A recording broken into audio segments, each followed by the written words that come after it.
Funniest show on the globe. It's Bradley and Emery in the morning, y'all. LeBron or Jordan, either one when I'm performing. Crossover, buzzer beater and I'm scoring. Rattle and Emery in the morning. Every play they on it. Every day I'm balling. Who's the coach? Who's the GOAT? Like Brady and Belichick, best show on the globe. And they embellish it. Y'all paying Zippy. I'm Ken Griffey or maybe Mahomes. I stay in the zone, whether man to man or play in the zone. They can't stop me. Mayweather boxing. Curry with the shot, man. We just the best to be. Can we have our SB, please? This was meant to be. Every morning with Bradley and Emery.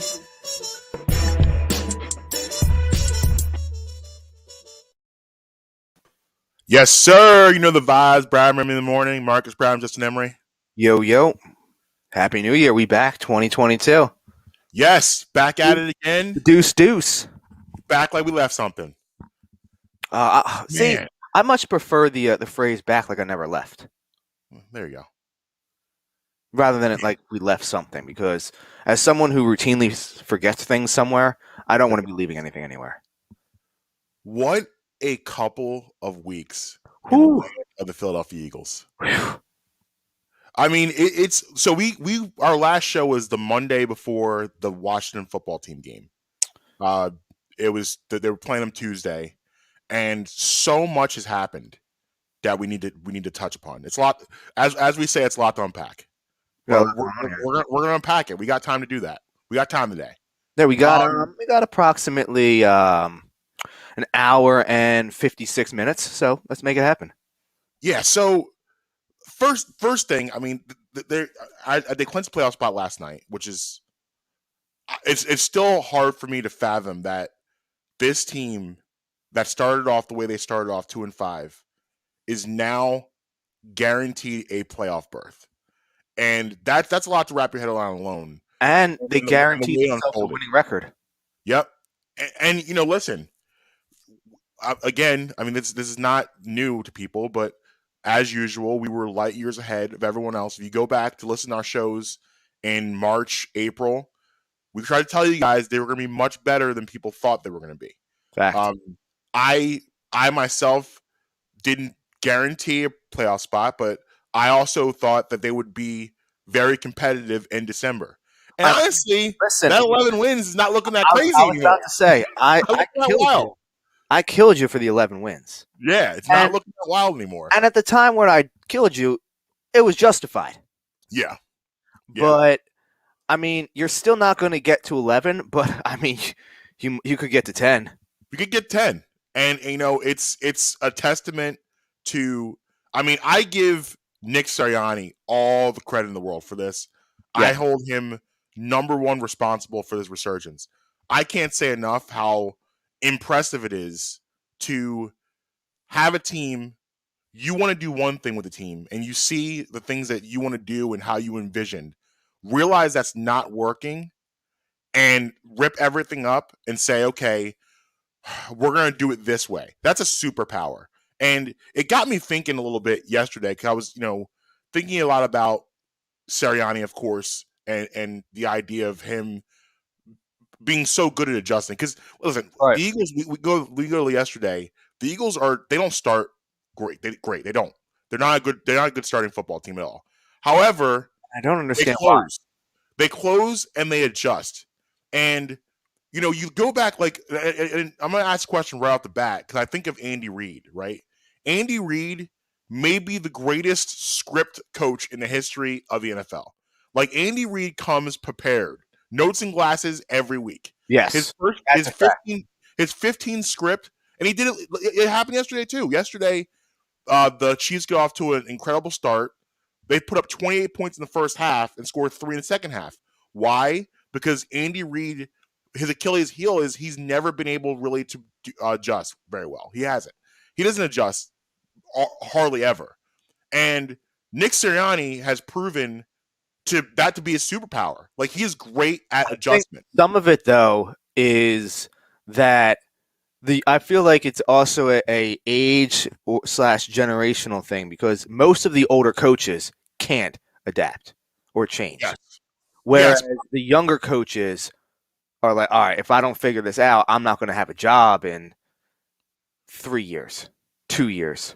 Sirianni, maybe Andy Reid, maybe because Andy Reid's here so long, he's notorious at not making adjustments.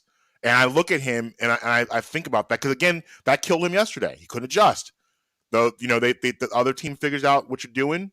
They figure out a way to slow you down, and Andy Reid is never able to get back momentum. He lost a playoff game like that a couple years ago to the Tennessee Titans, where they got 21-3 in the first 5 minutes of the game, and then Tennessee adjusted. He didn't. So I'm from the school of thought was I would much rather have a guy that can start slow and finish strong than start fast and finish slow. And I love the fact closer that every day. Give me the closer every day. I love the fact that we potentially have a coach that could be here for a very long time that is very good at adjusting and figuring out and working through and getting his team to the other side. I think that's awesome. And big time. We don't just see that in games from him. We've seen that this season. Started slow, 2-5, finishing strong. And it's just so interesting to watch this all unfold. Going into Washington, everyone remembers Tuesday night game, the Joe Webb game, and it was all the bad feelings about that. Washington, all their COVID outbreak, and then you start slow, finish strong. Giants start slow, finish strong. Washington start slow, finish strong. It's a constant theme through this team of just figuring out ways to win. It's not pretty. It's not at all. However, I will say this. I will revise my statements that a couple weeks ago. I'm starting to have fun because I think for me, I'm starting to see, for me, it's all about growth and improvement. And I can't live in a world and lie to myself where even if I'm winning, even the team's winning, if I'm not seeing growth and improvement. And I'm seeing growth and improvement. I can look at Jalen Hurts and say, okay, he's making throws that he wasn't making 3 weeks ago. He had a couple throws yesterday on the run that were really impressive. They're starting to throw the ball a little bit more with him and trust him a little bit more. This is, even though the Eagles are running the ball a lot more, they've changed the attack around, I believe is starting to look more like an NFL offense. Listen, if this is going to be, if Jalen Hurts is going to be your guy, I guess the perfect parallel to this team would be the Miami Dolphins. That's kind of how they're going to have to look for this to work. I don't know if Nick Sirianni wants that to be his overall legacy, but that's kind of what I see. I think Jalen Hurts and Tua are very comparable. Find a quality tight end, which you have in Miami, which you have here. Find a top flight receiver, which you have in Miami, which you have here, and a top flight defense, which the Eagles they need to still get some guys on the defensive side of the ball, but they have 3 first-round picks to do that. So if you can get to that formula, okay, maybe be successful. It's not going to be the prettiest thing in the world, but you can get results that way. Will it translate to the ultimate goal? Who knows? It depends how deep in the process you get. But I'm starting to see growth. I'm seeing growth, and I think this team, I wouldn't have said this 3 weeks ago, but I think they belong in the playoffs. They are a playoff team. They are. It's really that simple. It's hard to disagree with anything you just said, especially because for the better part of 2 months now, they've had the best rushing attack in the NFL, and there's not a close second. However, I have to rain on the parade for a brief second. Okay. What were the last 3 teams you said they started slow and finished against? Washington, New York, Washington. Okay. You can't do that against Tampa Bay. You can't do that against Kansas City. You can't do that against Green Bay. You get the luxury of starting slow and coming back to close because you're playing against bad teams. I'll push back a little bit on Washington. Washington, I think is a mediocre team. I don't think they're a bad team. Now, when they came in Tuesday, they were heavily depleted.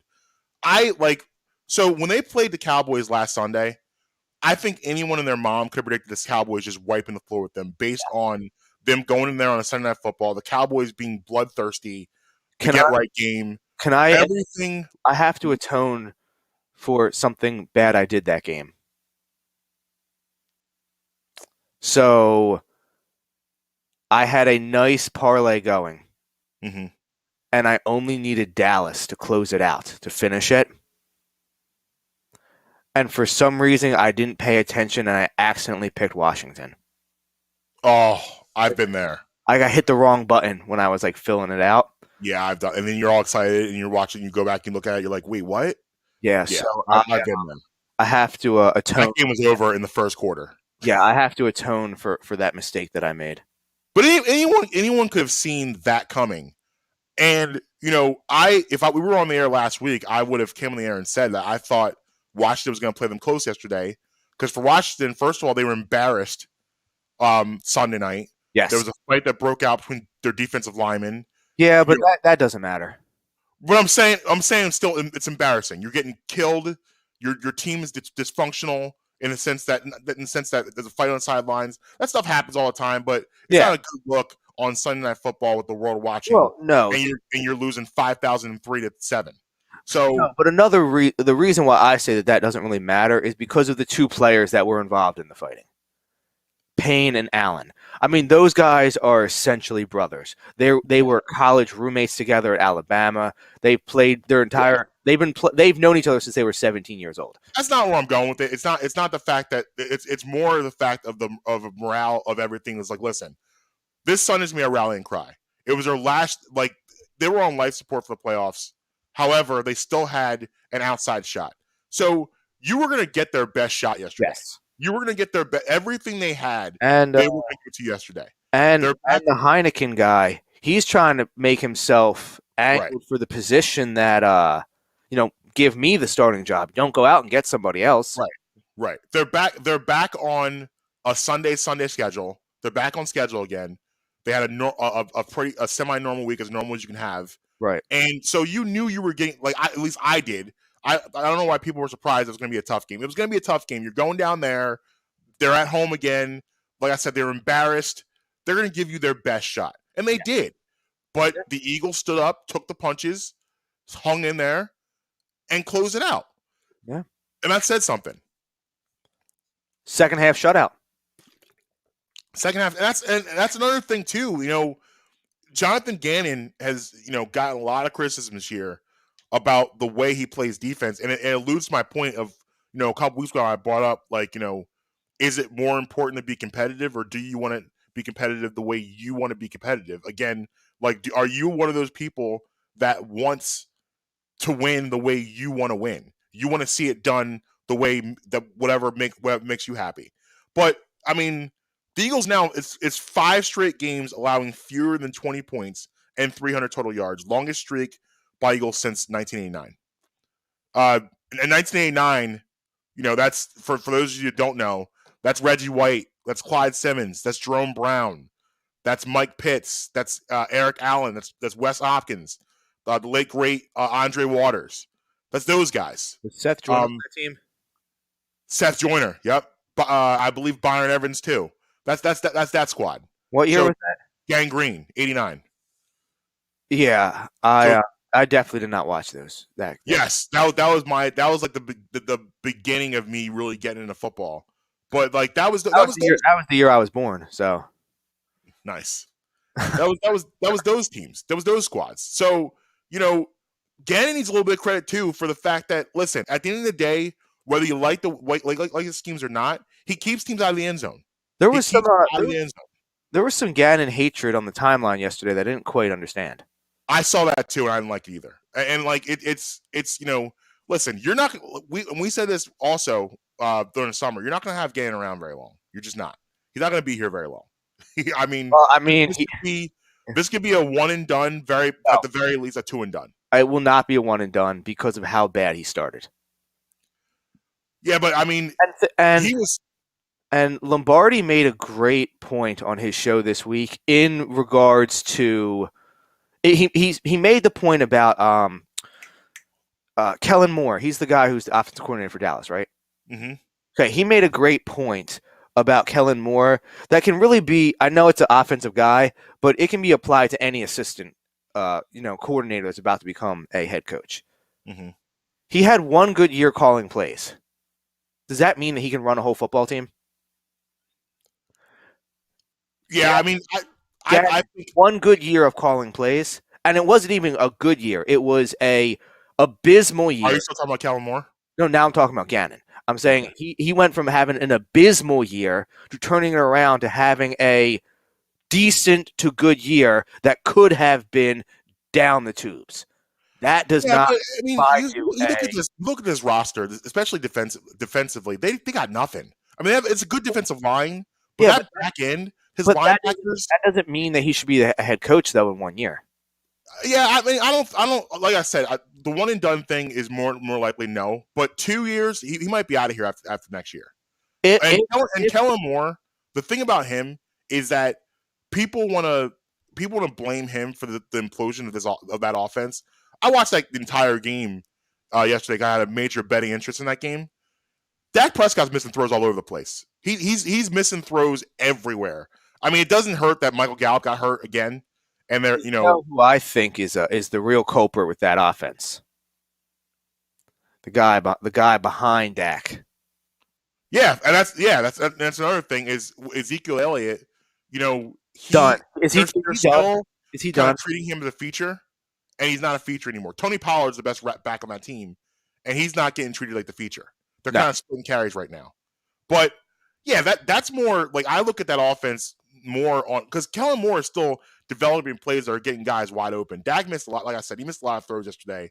A lot of worm killers that Dak was throwing. They keep talking about a slump with him. Who knows? I don't know. But at the end of the day, Gannon's done a great job. And again, I'm gonna give that. Maybe Sirianni had a lot to do with that too, with him maybe changing some of the philosophies. I don't know. But all I know is this: the Eagles are in the playoffs, and once again, I go back to my other point.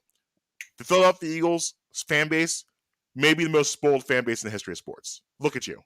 Look at No. Think about that kid with the sign in Boston.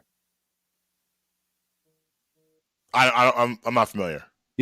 Have you ever seen the picture of he's older now, but there was a kid, he was about 9 years old, and he held a sign up at a Patriots parade, I believe it was. And it said, "I'm only 9 years old." And it had, "Look at all the championships I've seen." It had all the Super Bowls, the Larry O'Brien from 2008, the Red Sox, and the Bruins Stanley Cup. You've never seen this picture? Oh, I've never seen it. I'll pull it up and I'll get it. Listen, they're still up there. We're still up there with one of the most spoiled fan bases in the entire country. I'll put us up there with the Lakers, the Celtics. The championships aren't the same, but the way we look at any kind of futility and look how fortunate we are. This is technically supposed to be a rebuild year. This was not supposed to be anything, and we're getting playoffs out of this year with 3 first-round picks. This is not how it works. Look at the Cleveland Browns right now. Cleveland Browns, this is supposed to be their year, quote unquote. They may not even make the playoffs. I don't think they're going to make it. And this is something they go through on a daily basis. Look at Jacksonville. They get shellacked yesterday, 50-10. They don't have a coach. They don't have a direction. I mean, you look at, and this is kind of a theme with a lot of franchises that we don't have to deal with. The Eagles going into the season, it was doom and gloom. Oh man, this is going to be a rebuild. It's going to be a tough year. USA Today had you at 3 wins. Now look at us. Look where we're at. It's a great place to be. And I'm actually really annoyed by this now. Looking it up, this picture. So it says it's a kid. It says 11 years old, 8 parades. It's a great stat. Here's an updated one. 13 years old, 9 parades. But see, you don't get a chance to appreciate it at that age. 15 years old, 10 parades. 16 years old, 11 parades. 17 years old, 12 parades. It's a pretty good ratio. I'm going to actually. I didn't realize he did an updated one for every single one. I'm not going to pull all those pictures up. So what I'm going to just do is I'm just going to email you this link, and you can look at it and be frustrated about it on your personal time. So this leads me to my bigger conversation of something that I've been waiting to unveil this because we talked about this earlier in the year, I keep saying earlier in the year, like it's not a new year, but last year, early in the year, and early in the season. Yeah, I said this like last February, and here we are because it's time to have that conversation. We need to revisit Howard Roseman. Oh no! It is time to revisit Howard Roseman. No, don't hit the. Oh no! Oh, hold on. We can do that. It's going to be a long conversation. So let's pay some bills, and we'll do it on the other side. All right, sounds good. Bradman in the morning. Marques, Bradman, Justin, Emery. Right back.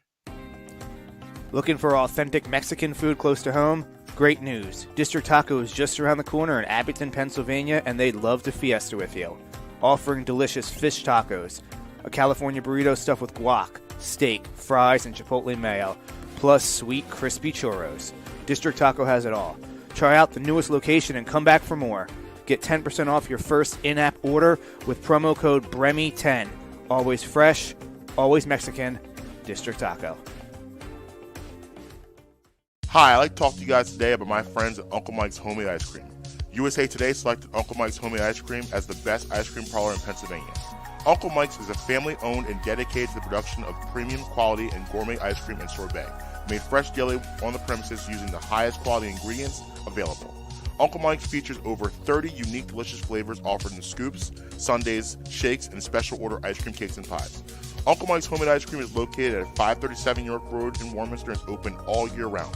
Visit Uncle Mike's and let their friendly staff serve you happiness one scoop at a time. Justin here. Let me tell you about my friends over at Beef Jerky Outlet. A family-owned business, Sharon and Michael have the best jerky around. They have a huge selection to choose from, but always make sure to try my personal favorite, the Honey Barbecue Turkey Jerky. Don't think they only have jerky for sale. They also have the best supply of sauces, marinades, and rubs for all of your new recipes. Located at 110 Lincoln Highway, right by Oxford Valley Mall. Head on over there, go in and say, yo, Justin sent me. Hi, I'd like to talk to you guys about my friends at Amy's Pizza.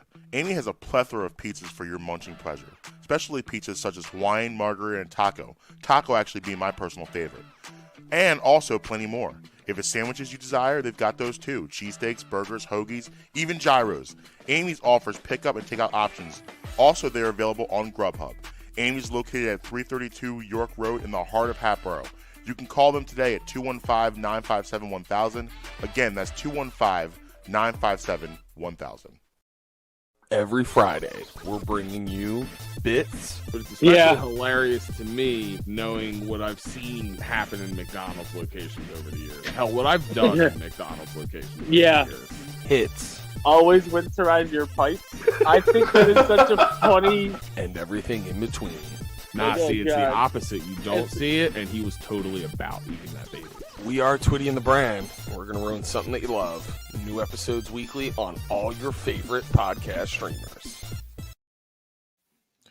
Yeah, man. Welcome back. Bradman in the morning. Marques, Bradman, Justin, Emery. Yo. January 3rd.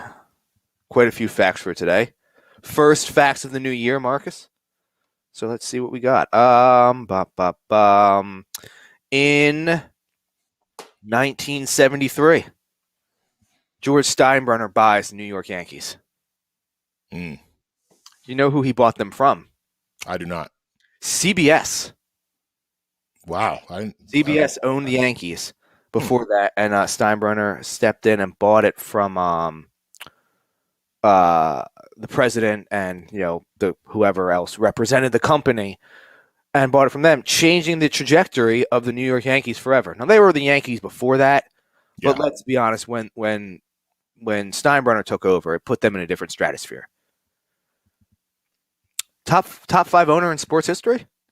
Top 3? Jerry Buss, Steinbrenner. Who else put up there? Where's Robert Kraft come in at? Oh, Bob Kraft definitely in there. He's got to be up there. That's 3 right there. How about the Hunt family in Kansas City? The Hallis family in Chicago Bears? I'm sure. What about Ed Snyder? I mean, See, what do you consider? What are you talking about? Great. Well, I mean, you got to judge multiple factors. You got to add, what they did to help build the league. I mean, the NHL isn't where it is today, and I'm not even a hockey fan without Ed Snyder. Yeah, it's better. Yeah, you're right. You're right. That's fair. Al Davis, say everything you want to say about that dude in his old age, that he was wild. The NFL is not the NFL today without Al Davis. Him, baby. Jerry Jones, love him or hate him, Jerry Jones got to be up there.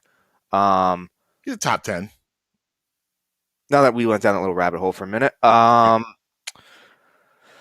let's see. But 1924, King Tut's sarcophagus is uncovered. Lot of gold, Marcus. Lot of gold. Not really a gold guy, are you? Not really. I'm more of a silver platinum. Oh, I actually got a nice gold watch for my for Christmas from Amber and the kids. Oh, nice. Yeah. It's actually nice with a nice black face. Ooh, I love a black face watch. Yeah. Big fan of a black face watch. 1993. Frank Wright. You know what this is? Yes. Houston Oilers. Yeah. I remember watching that game 31-3. 41-38. No, I'm saying 31. They were down 31-3. 38-3. Yes. Yeah, that was absolutely. I remember watching that game live. That was absolutely insane. Yep. They did a nice 30 for 30 on the Houston Oilers. One of the I don't know, a couple years ago. Oh, did they? Yeah. That team was the whole run and shoot offense, and that was an interesting team. So that was one of their big downfalls. And last one for today, 1987, Rock and Roll Hall of Fame, first woman inducted. Who we got? Oh, man, I don't know any of these people. So I'll read down the names, and I guess we'll figure out which one was the woman. What? What kind of fact is this? All it says is Rock and Roll Hall of Fame inducts first woman. It doesn't say who the first woman was. It just says that they inducted the first woman. And then Did you not think there's gonna be a follow-up question there? No, I was hoping there wasn't. This is odd behavior. Oh wow. Oh, this is my bad. I should have just read the next paragraph. Yeah, I think they'd have that in there. Oh, they do. I just didn't read the second paragraph. Who is it? Aretha Franklin. Yeah, okay. Makes sense. Aretha deserves that nod. Since then, in the following 10 years, they have put in a woman almost every year. Wow. Nice. So, you ever been to the Rock and Roll Hall of Fame? No, I haven't. I've passed through Ohio several times. I've never really stopped. Yeah, I try to avoid the city of Cleveland whenever I can. So I've never been there either. But I haven't really they've done so since LeBron's been there. They've done so much to make Cleveland better. Yeah, make it better, and they have their metropolitan district and their city is actually way better now. So I haven't really been through since. I probably should check it out. But I mean, I hear it's a bucket list place that you should go see, and it's not too far from the Football Hall of Fame. Yeah.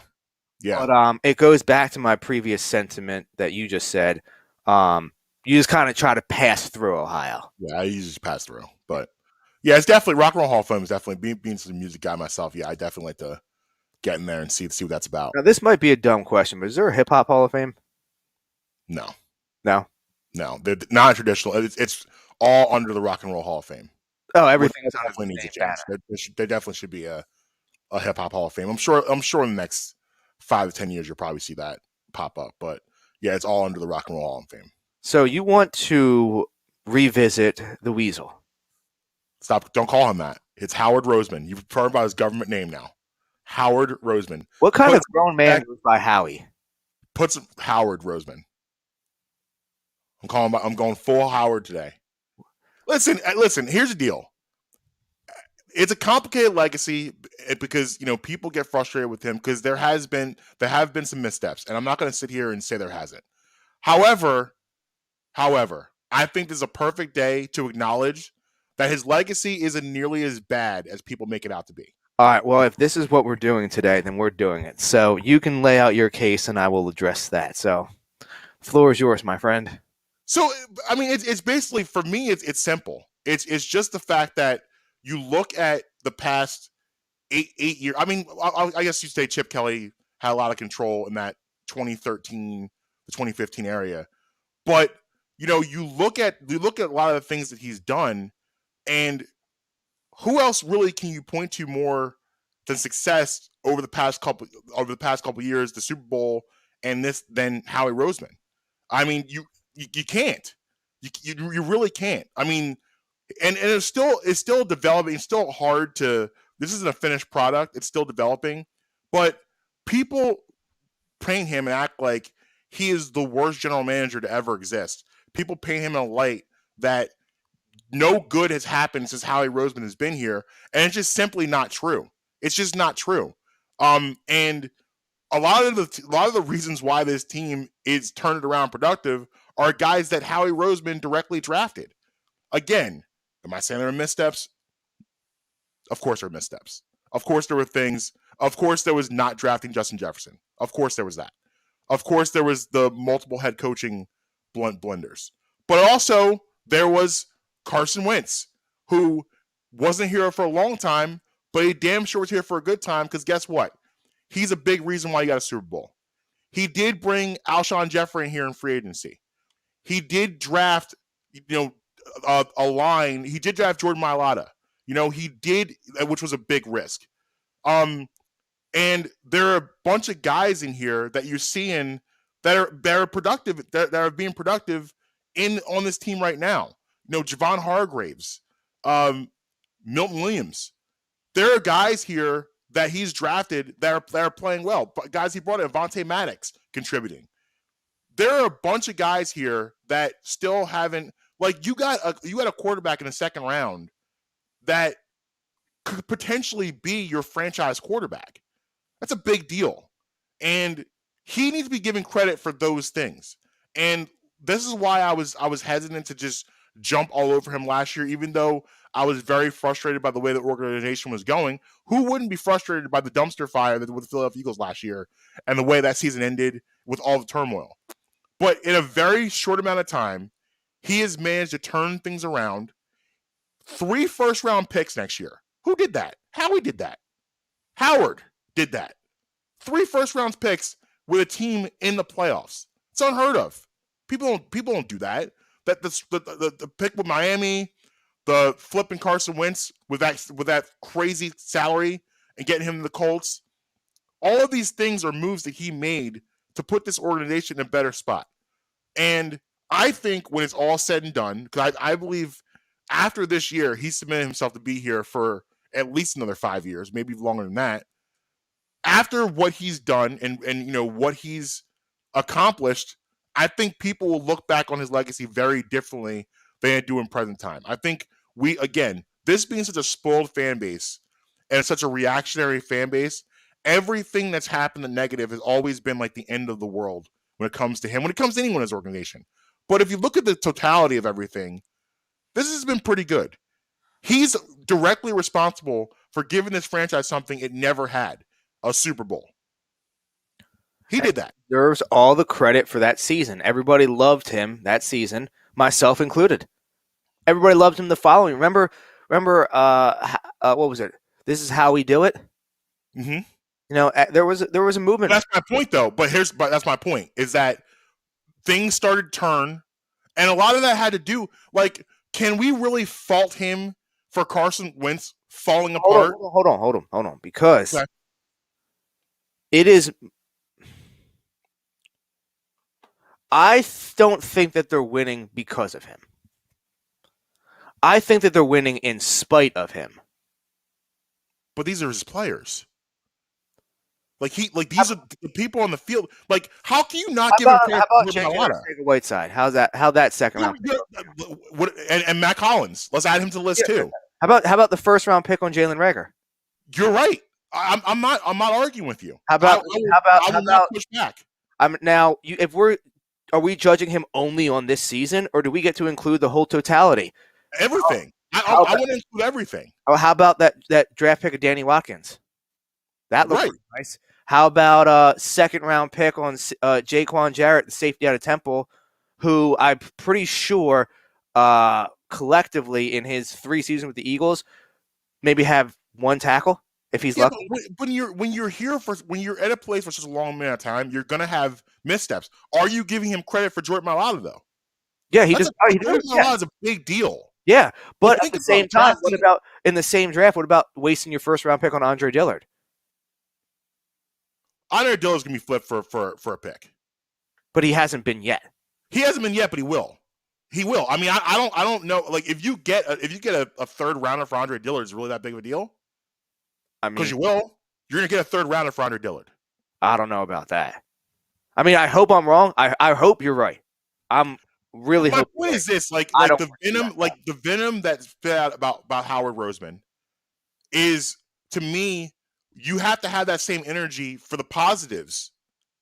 I do. And the maneuvering. I pounded the drum for him 17, 18, 19 a little bit, and then 20. Now, what was that? 4 and 12? Yeah, it was bad. It was a bad year. The season before that wasn't the best season in the world. No, it wasn't. Might have been a little better if your quarterback didn't get And part of it is that it's not like he will have he has a dumb draft pick in every single draft.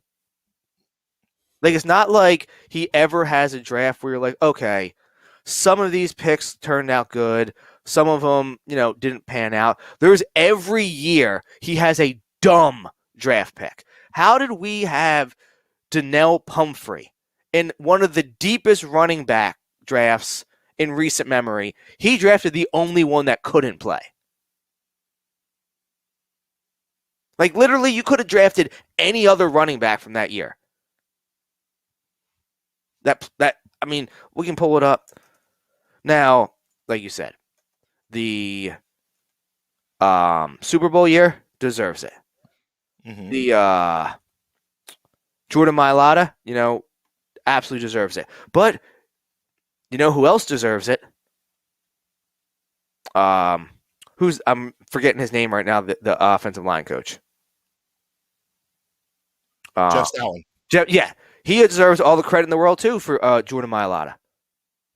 I don't think it's any coincidence that he gets to sit in a meeting room with Jason Kelsey, Brandon Brooks, Jason Peters, and Lane Johnson. Yeah, but that's not fair. But you got to give him the credit for taking the guy. He did. But what if he didn't pan out though? Then we'd be killing him for he took a rugby player to play offensive line. So 2020, the Eagles get obviously Reagor, Hurts, Davion Taylor, Kevon Wallace, Quez Watkins. So here we got where is it? That was 2020. Yeah, I'm just pulling up real quick the 2017. All right, here we go. So here is the I was, like I had mentioned, Donnell Pumphrey. Okay. Mm-hmm. Here are the running backs in that draft class. By the way, like I said, they drafted Donnell Pumphrey. Mm-hmm. Right? Leonard, and obviously you weren't going to be able to draft all these because of where your position was, but still, you still drafted Donnell Pumphrey. Ready? Leonard Fournette, Christian McCaffrey, Dalvin Cook, Joe Mixon, Alvin Kamara, Kareem Hunt, James Conner, Tariq Cohen, Marlon Mack, Aaron Jones, Chris Carson, Matt Breida, Austin Eckler. You got Donnell Pumphrey. Right. 2021 draft. Devontae Smith, Milton Williams. That's a hit. Like, you gotta give him Zach credit. McPherson, who we don't know yet. We don't know. And Kenneth Gainwell. Gainwell, Smith, Williams, all major contributors on this roster. And contributors to success of the team this year. I'm just saying, like, we can do this, and I don't have a problem with I don't have a problem with anything you're saying. I'm not pushing back on anything you're saying. All I am saying is, I think the overall evaluation of Howard Roseman is unfair based on the fact that people hold his mistakes against him a lot more than his victories. Because there's more mistakes than victories. Now, I mean, go. I don't know. Here we go. After the Raiders game, just like we were ready to fire the coach, we were going to fire the GM. I'm not firing Howie Roseman after this year anymore. I don't want it to come off and sound like, all right, no matter what, I'm firing him. No, the team made the playoffs when they weren't supposed to make the playoffs. Mm-hmm. I'm not firing him, but I'm not giving him a new contract either. 2018 draft. Dallas Goedert, Avonte Maddox, Josh Sweat, Matt Pryor, Jordan Mailata. Okay. I don't know who Matt Pryor is. He's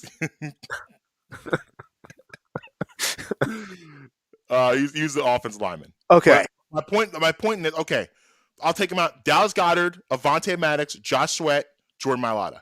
That was 2018. Now, Sweat had a really good game yesterday, but he's not played like we both thought he would play this season.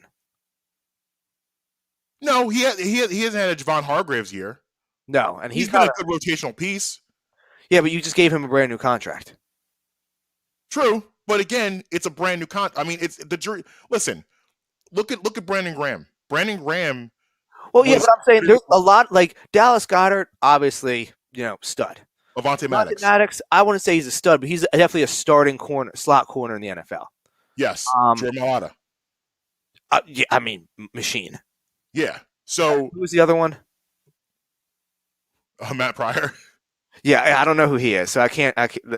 And then it was Josh Sweat, but you can't give him pretty good draft. The thing is, pretty good. But like we're saying, that the jury's still out on Josh Sweat. You can't give him credit for Josh Sweat because the jury's still out.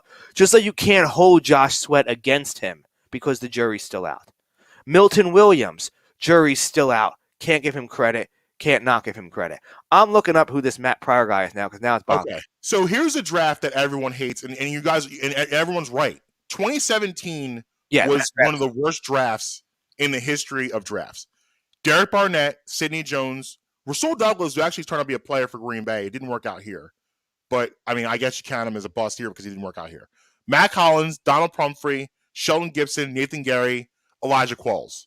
Bad draft, right? We can agree it was a terrible draft.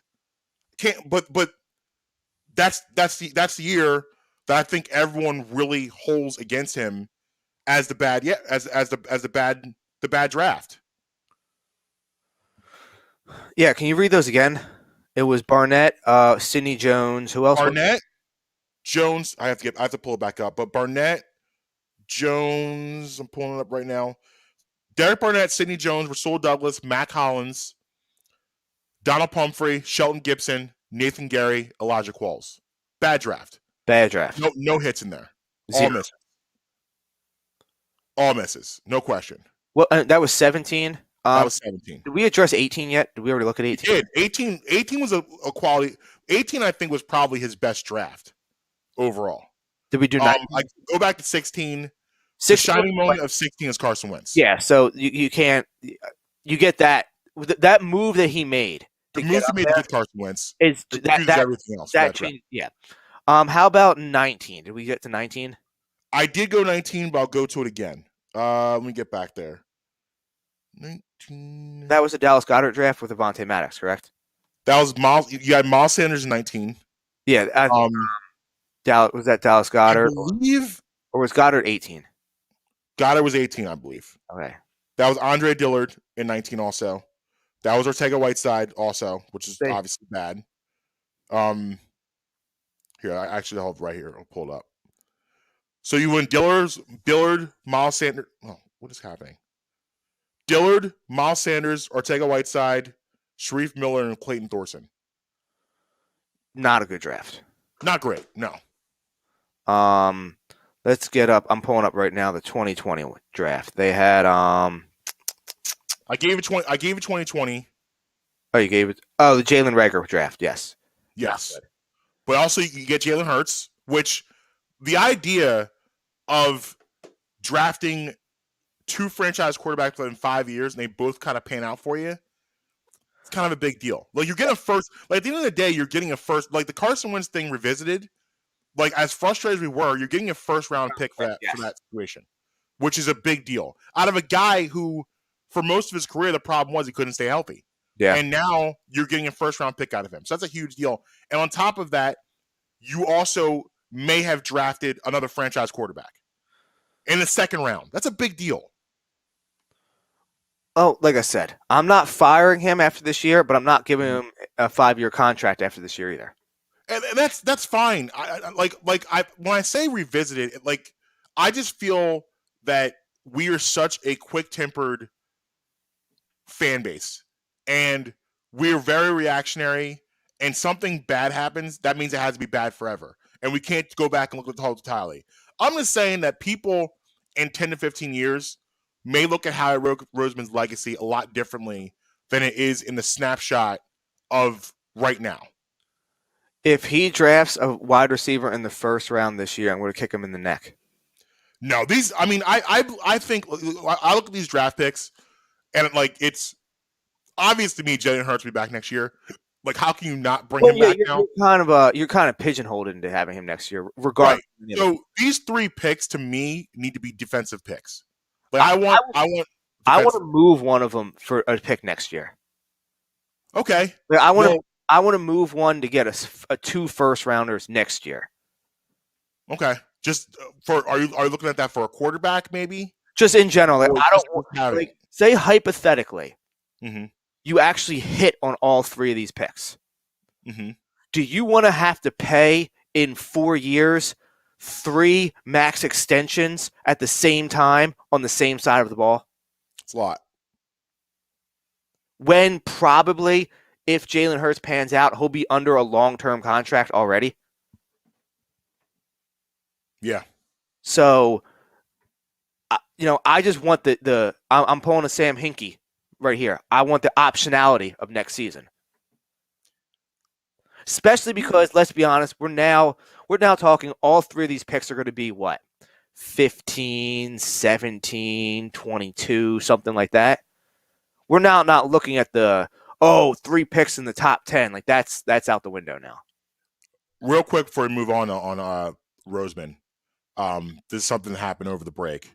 Sirianni said that Roseman congratulated him on coming back from his 2-5 start. And Sirianni responded by thanking Roseman for giving him a much more talented roster, especially on the lines, than most rookie coaches usually have to work with. Well, I mean, we all know that the Eagles have had a good offensive line for like the last 20 years. Going back to Trey Thomas, John Runyon. Yeah. Mm-hmm. That's where the game's won, in the trenches. Evan Mathis, Jason Kelsey. Love me some Evan Mathis. Dawn Andrews. Mandrews, 7-3. Jamal Jackson. Evan Mathis. Jason Peters. Lane Johnson. They've had a good offensive line for like the better part of the last 20 years. Yeah. But you're right. It's where the game is won. And now you got 2 behemoths on the left side. Yes. With, giant, terrifying men. And Landon Dickerson. Yes. Love it. But it's now time to start addressing the right side because they're getting old. Yes, I agree. But let's have some fun real quick with the playoffs, because now things are starting to shape a little bit. Hold on. Now the Eagles have locked in a spot. Speaking of playoffs, mm-hmm. We will get to that. But I got to give you an update. Okay? What are we updating on? Calling Twitty out. What happened with Twitty? I don't have a crown, but I should. Did you win it? I did. Good job by you. Congratulations. And we will get into that in a deeper discussion, but I have to call him out because I just got a text from him congratulating me on the win, and I wanted to get to it fresh. Good sportsmanship by Twitty. Congratulations. That's because when he's listening, he's going to know I called him out on it. But I will get into a deeper dive on that later. So the playoffs, believe it sits right now with obviously Green Bay clinched up home field advantage. So the NFC is going through. And let's stop right there for a second. Okay. NFL going through Lambeau. Like, I'm so tired of the frozen tundra of Lambeau Field. Like, Lambeau Field, while is a landmark in the NFL, no question, historic place, is anyone really scared to go play at Lambeau Field anymore? Like, when was the last time that was a thing? Now, I don't believe scared is the right word. It's just the elements. I don't even think people. I don't think that even matters anymore. I watched Michael Vick in 2001 go in there and win. I watched Eli Manning go in there and win. I saw the GOAT do it last year. Like the mystique of Lambeau. Yeah, but here's the thing: it's not fair to say that you didn't see the GOAT because the GOAT did it for himself for 20 years. Right, but it's still the idea. Well, people like the idea of going into Lambeau Field. Oh, you can't go in Lambeau in January and get a win. Y'all going to Lambeau. Oh, it's just the playoffs hasn't been a thing. It's not a thing anymore. It's just because it's cold. That's what it is. It's not like, I mean, and I said this yesterday while I was watching the game. Can every team build a dome? You want to put a retractable roof on? Fine. By all means. I was watching that game. I would not be anywhere near Lambeau Field last night. No. Hard out. Like, I'll be on my couch, thanks. Like, we're discussing, we were discussing pre-show about, some arrangements that we should maybe get down for the flexed Eagles game, which we didn't address that they flexed it yet, but we'll get to that. Yes. There's a 0% chance, if it's cold, though, that I'm going inside that stadium, Marcus. Right. I mean, let's be honest. Knowing my track record, there's a 0% chance I'm going in that stadium, period. But the cold weather, I'm not going in there. No. I don't do cold weather. Yeah, I'm out too. So I don't think that it's much of the mystique. Like, it is. I mean, people still the same. Like, I get, but I'm not. That's not what it saying it. Like Soldier Field, like gets minus 20. Minnesota, they were smart. They decided to build a dome before it was up there. That was brutal. Minnesota's a different type of cold. You'll lose a finger in Minnesota are the same thing. Yeah, you'll lose a finger up there. Some of those days, Minnesota. Yeah. Oh yeah, it's cold. It's colder in Green Bay, definitely. Like I remember they played. This was when Seattle was still pretty good. Remember they had to do it outdoors. They had to play out because Minnesota was still having their stadium built. They played at University of Minnesota. Yeah, yeah, and it was like listen, like you need to make sure you're not playing games out here. You could lose a finger today. Like don't be stupid. Like wear clothes. Make sure all extremities are covered up. Like Minnesota's a different type of cold. Like they have to have a dome there. That's why I've always had one because they have to. They didn't always have one. Well, what was the Metrodome? Like the 70s? I mean, the franchise has only been around since like the mid 60s. They've had a dome for most of their history. The thing is, I pay such little attention to Minnesota that I just assumed that they were outside because of the games at University of Minnesota. No, that was only because they were getting their stadium built. And that was dangerous. Like it's cold. It is different cold up there. Why would anybody want to live there? No, I don't know, but like it's crazy cold up there. Like Green Bay is cold, and Green Bay gets you those, but it's a different type of like you get that Arctic air in Minnesota, whipping off that water. It's not right. It's not right. Yeah. Can we send Ben Simmons there?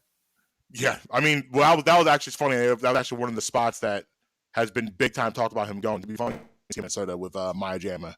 I was going to say, I bet Maya Jama will love living in Minneapolis, Minnesota. Right. But yeah, the playoff picture. Green Bay has the number one spot right now. Clinched the number one spot. Is Tampa Bay 2? No, actually, right now the Rams are number 2 because they have the tiebreaker head to head over Tampa Bay. Right, and they did eke out a win, and that's another team that like they're another team I wouldn't mind seeing. For some reason, the Eagles just happen to have Sean McVay's number. And not just that, you like Matthew Stafford, man. What can like if here's the thing with him. If they don't make a deep playoff run, what can the excuse this year be for Matthew Stafford? And the last 2 games he's thrown 5 interceptions. And he's throwing pick sixes.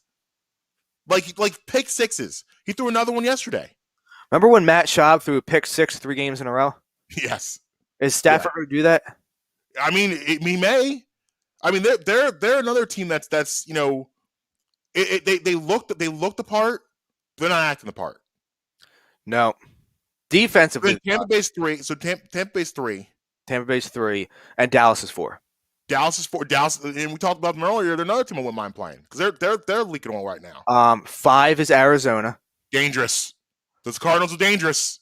Currently in 6th is the 49ers, but that could fluctuate. Yeah.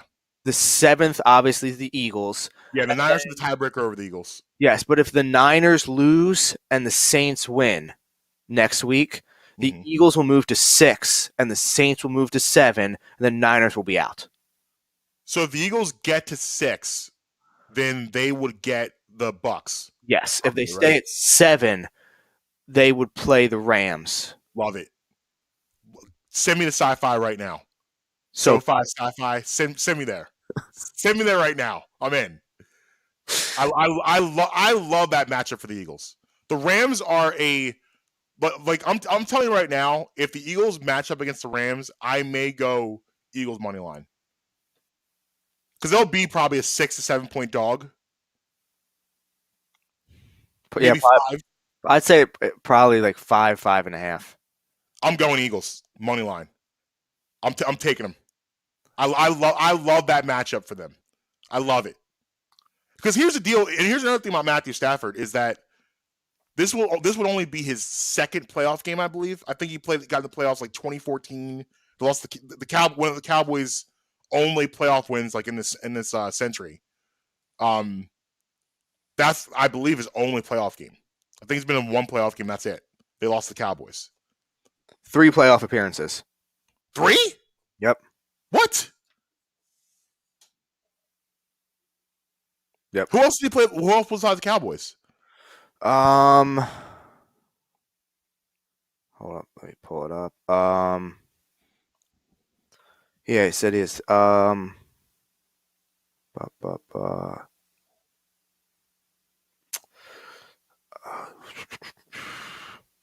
why doesn't it make it? Why don't they make anything easy to look up? While you're looking it up, I mean, I'll just say it's probably going to be the Rams because the Niners are not going to lose next week. Well, actually, they play the Rams, right? Next week, let me pull up the schedule. I didn't look ahead at the schedule. I had the schedule up. Oh no, I just got to alert Antonio Brown added to his story on Snapchat. Oh, what knows that could be? I'm gonna stay away from that. Let me see. You have yep, 49ers at Rams, 425. And the Rams, the Rams move? If the Rams are in the playoffs, but if they lose and Arizona wins, it flips. And the Rams go to 5. Arizona would go to 3, and Tampa Bay would move to 2. Okay. I don't want to see the GOAT. I don't want any parts of that. Well, the thing I'm out on the GOAT in first round of the playoffs. So there's a lot that's going on here. Yeah, there's a lot of moves. This is gonna be a fun weekend. And it's all during the 425 games for the NFC. All the movement would be in the 425 games. Yes, this will be a fun weekend. Like this is turning out like the NFL somehow always figures it out. Like they always seem to end up in the right place when it comes to the on the field action. Because like I don't know, maybe it's just by luck or happenstance, but this year, week 18, the last week, which is usually a terrible week, it's gonna be a fun week. Still some things happening. So if you look at the opponents, Rams, Cowboys, Buccaneers, who would you want the Eagles to get the first round? I'm okay with almost honestly any one of them, because there's all of them have their flaws. The Rams, like you would just went into, they're leaking oil. Mm-hmm. The Buccaneers, they should have lost yesterday. Yes, the Buccaneers are not the same team. Like they're not as good of a team as we played them earlier this year, and the Eagles are a better team than when they played them this year. They're more on a even playing field. I get it's I would agree, Brady, but the team around him isn't the same super team that it was last year and prior to this year. I agree. Dallas, like you said, I'd love to see them. Yeah, that's my number one. Like I want, like I would love to, and this is not like the Eagles Dallas thing. I want them because I think that's a great matchup for the Eagles right now. Their offense is in disarray, and also too, what I like, you've watched them too. Tavon Austin, who's gotten a lot of praise this year for all the takeaways, he gives up a lot of big plays. A lot of big plays. He is a sucker for a double move. And who is it? He's so Tavon Austin. Because he's so turnover happy. Tavon. The corner for the Cowboys. Trayvon Diggs. Trayvon Diggs. What? I went back to 2007. Yeah, Trayvon Diggs. My bad. But he is Tavon Austin is a wide receiver. Yes, yeah. Trayvon Diggs. Yeah, he's a sucker for giving up a big play. I mean, he gave up one yesterday to AJ Green. AJ Green hit him with a double move because he was looking in the backfield for the ball, which, he's been fortunate to have a lot of turnovers that way. I mean, he almost got one yesterday. So, real quick, I got the Stafford things. 2011 lost to the Saints. 2014 lost to the Seahawks. 2014 lost to the Cowboys. 2016 lost to the Seahawks. So he's 0-3.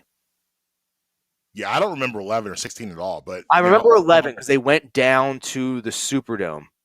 Okay, yeah. It's not the Superdome. No, you're right. Superdome. Superdome, yeah. Yeah, they went down the Superdome and they got spanked. Not surprised. Now he had a good game statistically, but they still got spanked. Yeah, they got whopped. Yeah, I mean he had almost 400 yards passing with multiple touchdowns. Like, he had a good game, but I mean that was the infamous game where they double teamed Megatron with press coverage. Okay. Yeah, I mean, for me, it goes number one, I like to play the Cowboys. Number two, the Rams. And then I would rather not see the Bucs because Tom Brady's not going home in the first round of the playoffs. Like, that's just not happening. Highly unlikely. Like, it's just not going to happen. So, your best matchups would be those two teams. But it's nice that it's going to be hard to play the Bucs. You're probably going to see the Rams or the Cowboys. Most likely the Rams, I believe, in my opinion. And I actually like the Eagles in that game. I would take them outright to beat the Rams in that game. But the awesome thing about the playoffs, we're going to have a bunch of weeks to talk about this. We're going to have awesome playoff coverage for you, breaking down Eagles and whoever their opponent's going to be. And we'll have the best guests too. Yes, and breaking news for Justin's birthday weekend, Marcus Bradham will be attending his first ever tailgate. Yes, Marcus Bradham down the tailgate Saturday night. We will be there. I shout out to the 4th and John guys who always take care of us. I hit up Evan last night. He confirmed to me that the tailgate will be occurring, and he will be hitting my phone with details as soon as possible. I'm excited. I've literally never tailgated before in my life. This is my introductory tailgate. What? Never done it before. First time. I'm Marcus Bradham, first time tailgater. It's never interested me. It hasn't. I'm a couch guy for football. What's wrong with you? I'll be down there though. Here I come. You know you don't have to go to the game to tailgate, right? I've heard people do that, but then I do that. I got to drive home now.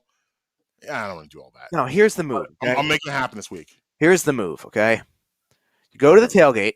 Mm-hmm. Party up the tailgate. Mm-hmm. You go somewhere to watch the first quarter of the game. Mm-hmm. So you can bring yourself together to drive home. Okay. Drive home, listen to Merrill and Mike for the second quarter. Okay. Boom, you're home at halftime, second half on your sofa. Okay. I mean that's kind of gonna be the move this year. Trust me, that's the schedule. I got it down. Yeah, but I listen. I you know how they have those disclaimers at the bottom of the screen, like if it's under 30 degrees, I'm not going to be there. I'm not doing that. Oh, I'm pulling the weather. Check the weather right now. Give me an early forecast because under 30 degrees, no, it's not happening. Oh, what we got? 37 and sunny. Ooh, I'll be there. I'm in there like swimwear. That's bottom weather. And the thing is, the John guys, they like the game's at 8:15. Mm-hmm. They'll be ready to go by 3:00. I was about to say, what time should I be there? What time is proper arrival to a tailgate? Oh, they like when the gates open. Like for these guys, when the gates open. When the gates open, get in there and let's get after it. I mean, like DJ will be there. Evan will be on the grill, killing it with the cheesesteaks. Yes, sir. Our people from Conchi Bakery drop off tomato pies. Love it. Hopefully the pulled pork guy's there again. Shout out to the pulled pork guy. I can't remember his name, but Marcus, this pulled pork this guy made. Yeah, I'm definitely. It was so good. I Venmo'd him $20. Look at you. I literally was like, "Yo, do you have a Venmo?" He's like, "I do," and he like sent me his like little thing. I sent him $20. It was so good. I was like, I sent it to him. Nice. Speaking of Let's pulled see if we can pork, get Uncle Jervis over there. Uncle Jervis usually tailgates that. Was it J-Lot? Is that a thing? I don't know. J-Lot. It's down like towards the end. I'm gonna see if we can get Uncle Jervis down the 4th and John. We need to make that happen. We need to get that together. Speaking of barbecue, tailgating, pulled pork, and whatnot, did you finally look at what I left in your fridge? I did. I went through it. I actually did with you on the phone. Yeah, but I don't know if you like looked at every. Yes. I separated everything. I separated the dries from the wets. We're all good to go. Good to go. Yeah, looking good. So I'm excited to dive into that and see what that's about. But we probably should take a break. Yeah, we should probably pay some bills. Let's take a break. That's way overdue. And on the other side, I got some nonsense to address, and Okay. then we have some very important things to get into in the world of music. Yes. And in we didn't address that we got a championship game a week from today. Yes. Alabama, Georgia. Yes. So yeah, we'll definitely get into all of that. Yeah, we got a lot to get to. A lot that needs to happen right now. Hour 2 is going to be lit. Bradman in the morning, Marques Brown, Justin Emery, right back. Looking for authentic Mexican food close to home? Great news. District Taco is just around the corner in Abington, Pennsylvania, and they'd love to fiesta with you.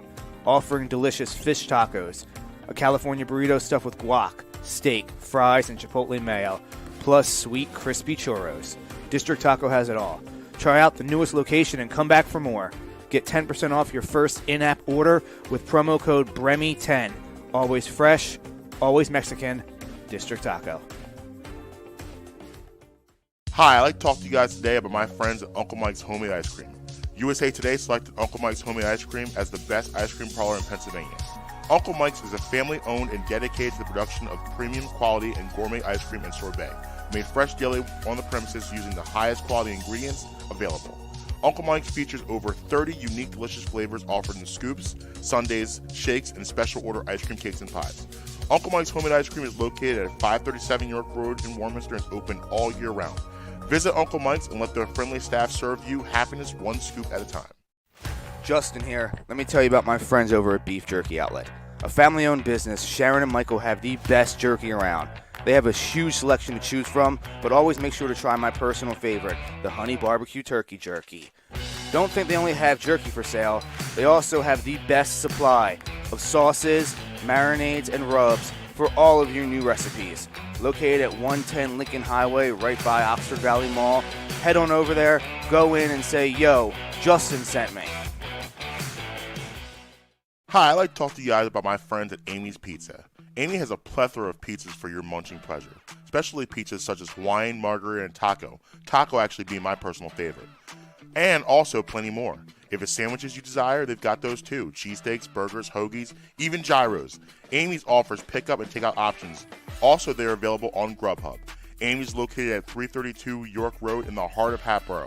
You can call them today at 215-957-1000. Again, that's 215-957-1000.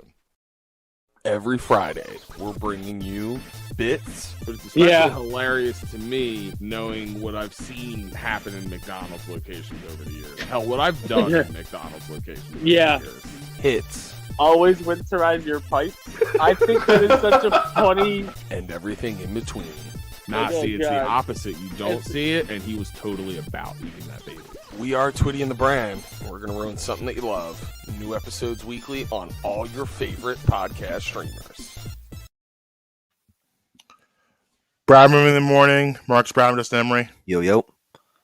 I mentioned it for a brief second, but I got to congratulate myself and the whole squad around me too. First family. Marcus. I'm playing the music. All right. Got the Remy music going. So I won Twitty's fantasy league, despite all that trash he was talking beginning of the year about my team and everything. I came away with the dub. Now, I only won by 0.7, but a 0.7 is still a win, isn't it? Still win. A win's a win's a win's a win's a win, right? Especially in a championship game. Correct. So, shout out to that. Secondly, shout out to my brother for winning his big money fantasy league. Winning it by 1 point. Ooh. And then I have to give a shout out to Sarah for winning her all women's fantasy football league. Look at that. Whole squad's coming out on top, Dubs. Whole squad wins. Dubs. We're gonna run this town tonight. Yes. So anybody that's got something wild to say out here, just remember, first family, first couple of fantasy football. I like it. 3 dubs, 3 champions. Yeah. 3 champions all in one week. So I just had to congratulate myself and tell Twitty, maybe shouldn't have poked the bear. Yeah. And shout out to Aaron Jones for winning that game for me. Yeah. I'm not going to go buy a jersey, but I might. Might have I kind of need to go. Might have to go get your guy's jersey. Yo, Joe Exotic out here. He's out here winning money. Giving out bags, bro. Giving out bags. I texted you, or no, you called me yesterday. What did you hit me up? You hit me up for something yesterday. What was it? And I was like, in real time, I'm watching your guy win money for me. Yeah. Yep. Yeah. Yep. I was like, quick stat. Tiger King. Quick stat about Tiger King. Yes. Only 2 QBs have a passer rating of 105 or higher this year. One is Aaron Rodgers. The other is Joey B. At 105. What was that number? 105? 105 or higher. Rodgers 110, who's having an unbelievable year, another MVP season for him. I mean, if he has to go back-to-back MVPs, right? Yeah, he's not right. He's not right. Devontae Adams not right. It's all not right. Yeah. Watching him, like, it's just the throw he made to the sideline. Devontae Adams didn't even move his hands. The ball just dropped in. like for the cornerback, like, what are you gonna do? You're not even giving me a tell the ball's in the air. You know the ball's in the air. There was one throw Burrow had down the sideline to Jamar Chase yesterday, and I was like, "That's not right." With the touchdown throw? No. It was that. I mean, that one was crazy. This one was like towards the end of the game, like getting ready. I think it was on the final drive. Okay. Or one of the final drives, but yeah. It was like maybe like 25 to 30 yards down like the right sideline. Yeah. And I was like, that's not fair. Yeah. Who wants to deal with the Tiger King in the playoffs? I wouldn't want to do that. He got hurt yesterday. I don't know how bad it is. Yeah, he's battling a finger issue too. He had like something with, I think, a thumb or a pinky. I don't know. One of his fingers was he was having issues with that going into this game, and so he's been battling out the past couple weeks. And it was the first time I ever saw it. I've never seen a player have his nameplate fully ripped off. Yeah, well, you had it in the Eagles game. You had a guy get his numbers ripped off. Yes, yeah. Was I've never Smallwood? seen a full nameplate though come off like they did on Burrow. Yeah, that's wild. Was it Smallwood? I think it was. Had the 2.8 ripped off his helmet. Maybe it wasn't Smallwood. It was one of the. No, it was. Players. I think it was. Wasn't it Corey Clement had the 30 ripped off? No, I know it wasn't Corey Clement. No, let me. This happened yesterday. Oh, it was yesterday. I thought it was yesterday. Yeah. That's why I believe it was Wendell Smallwood, former Eagle. Oh, you're saying for the Washington? Yeah, he got hit in the helmet, and his 2.8 came off. No, I'm pretty sure there was a game where Corey Clement had like his jersey. Yeah, I don't. Yeah, I remember that. But no, I didn't. I more so listened to Maryland Mike yesterday than watched the game. I gotcha. Yeah, I had Maryland Mike on because I was red zoning for the championship game. Gotcha. So I had those guys on so I could focus on see what's happening to everybody. Yeah, I hear you. By the way, Twitty, send me that money. So let's talk a little Philadelphia 76ers real quick before we get into our other topics, because I'm gonna give them some love, because it looks like I have to talk Flyers too in a second. If you're okay. Yeah. If you're a wrestling fan, you remember the days where the Undertaker would be in the grave and the lightning would strike and his hand would come out of the grave. That's the Sixers right now. The hand is poking out of the grave after a miserable. Like it got to the point. I'm going to be Say honest. his name. Say his full name. The Undertaker or Joel Hans Embiid? There you go. Joel Hans Embiid. Yeah, the hand is out of the ground. Yeah, it got to a point a couple weeks ago where I couldn't watch him, and I couldn't watch him because it was messing with my overall view of the team, because I've been pretty positive and optimistic about things. I think they're a good basketball team, but it was hard to see that in December because they were so ravaged by sickness and injury. You weren't getting a complete product. So watching them, to me, it was hard. And then when guys started to come back, it was going to take a little bit because guys had to get reacclimated to playing each other again. Tyrese Maxey, who played so well without everyone, now had to readjust with playing with everyone again. And it took him a couple weeks. But boy, did he figure it out with 5 threes on Saturday night. Oh, yeah. I mean, which is just, I mean, if he starts doing that, look out. The sky is the absolute at limit. an A+ post-game press conference. Yes.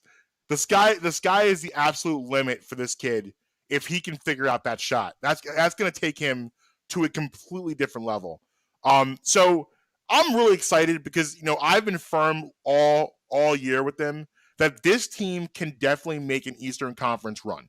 They can do it constructed as is without Ben Simmons. It's definitely there for the taking. The bench, as we've talked about, is much improved now that they're healthy again. And, you know, you're getting those contributions from them. And everyone's kind of falling back into place. Knock on wood, you just hope they can stay healthy, and you hope COVID does not get a hold of them again like it did in December, because that's the big equalizer. Yeah. Joel Embiid now is back to form again, playing unbelievable basketball. I mean, unbelievable basketball. Yo, our guy, Big Perk. You see what Big Perk tweeted out about it? No. He tweeted out and said, my early season prediction is Joel Embiid. You got to keep the same energy for the big man doing these numbers as you do for the little guy. He's like, so like, and then he goes, and by the way, he should be one of the leading vote getters in the Eastern Conference for the All-Star game. He's on my top 5 starters for the Eastern Conference All-Star, and ended the tweet as he usually does.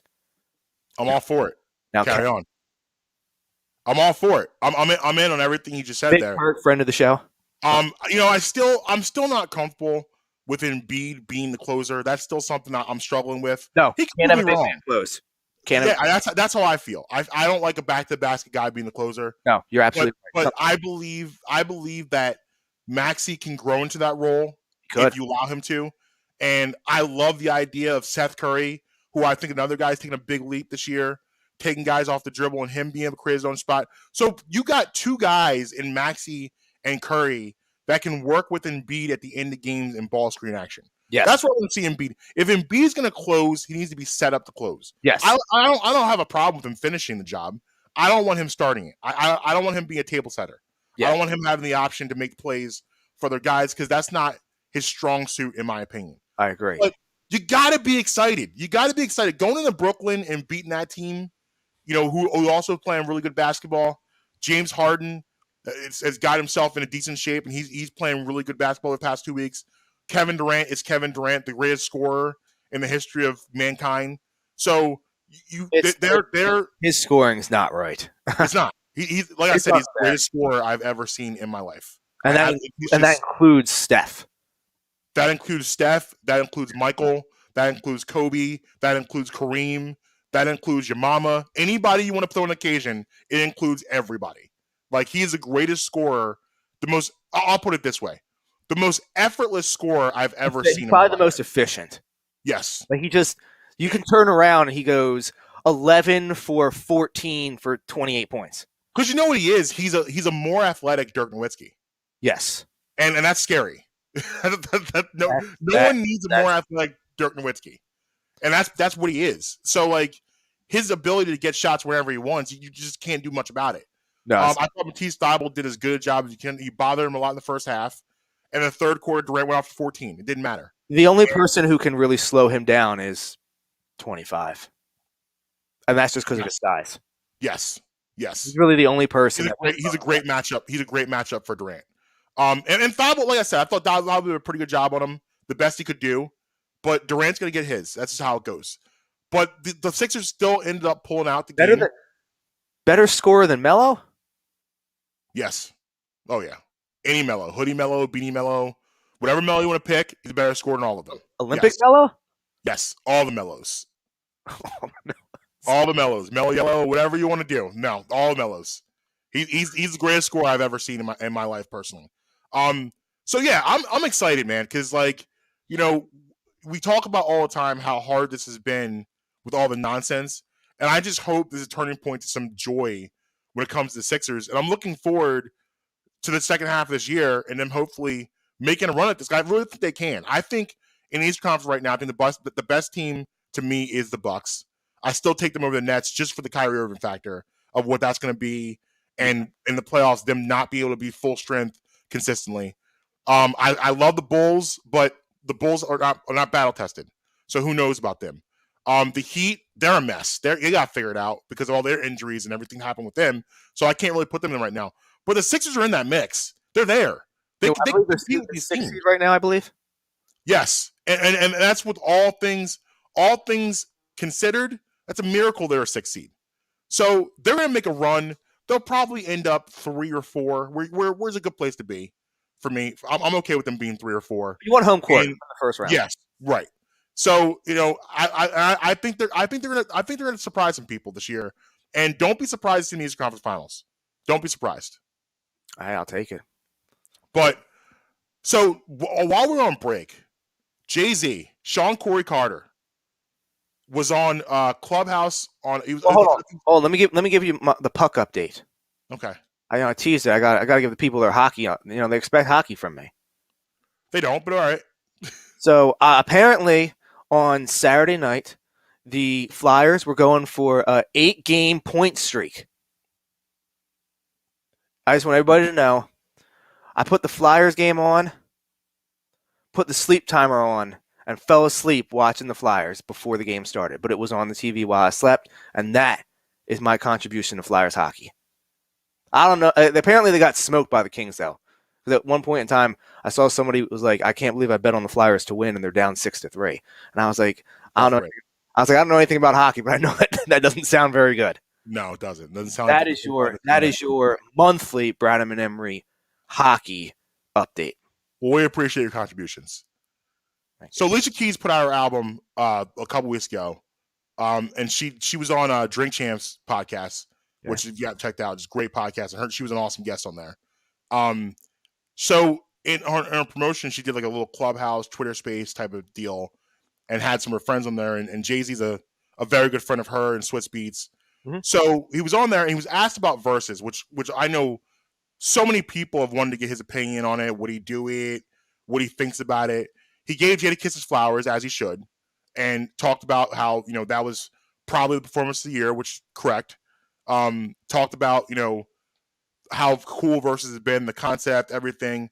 And I asked about would he do a verses, and his quote was, there isn't anyone on that stage that can stand there with me.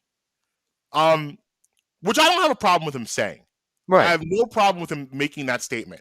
Like, Jay-Z is one of the greats in all phases of the game. He can talk that talk. I have no problem talking that talk. Here's my problem. My problem is, if you're going to make a statement like that, now I need to see it. I need you to show up, and I need you to show up and show me that, because there's nothing to me sexier than anybody that can talk that talk and then go out there and show you what they're talking about. Now, I was thinking in my head, racking my brain of who the best opponents would be for Jay-Z, and I narrow it down to one that I honestly think could compete and beat him. I thought about, you know, Eminem. I thought about Busta Rhymes. Thought about artists like that, and ultimately I was like, you know, they'll compete a little bit, but I think Jay-Z could take them off the strength of, again, all phases of the game. Jay-Z has the club joints, he's got the street joints, and he has the B-sides. What other artist can you think of has all 3 phases of those games? I only thought of one. It's another Carter, Dwayne Carter. I would love to see Jay-Z, Lil Wayne. I think first of all, the history of that alone, because, you know, when Wayne was on his best rapper alive streak in the late 2000s, there was a big time competition between Jay-Z and Lil Wayne developing, where Wayne was starting to kind of poke the bear a little bit and start to talk to Jay-Z a little bit on some records, especially some of those freestyles. And that aspect of it, the fact that you have these two Mount Rushmores who also developed two Mount Rushmores in Drake and Kanye, the history it writes itself of why this makes sense. Also, like I said, the three phases: street records, club records, B-sides. And while Jay-Z has that Jadakiss factor, because Jay-Z got songs that went platinum in the streets. Wayne got songs that went platinum in the streets. Like, Wayne can give you the mixtape Wheezy songs. Wayne can give you the freestyles. He can give you the off top of the dome. And also, Lil Wayne, I don't know if anyone's had the privilege of seeing Wayne perform live. Wayne is an electric performer. So he can match Jay-Z with that energy also.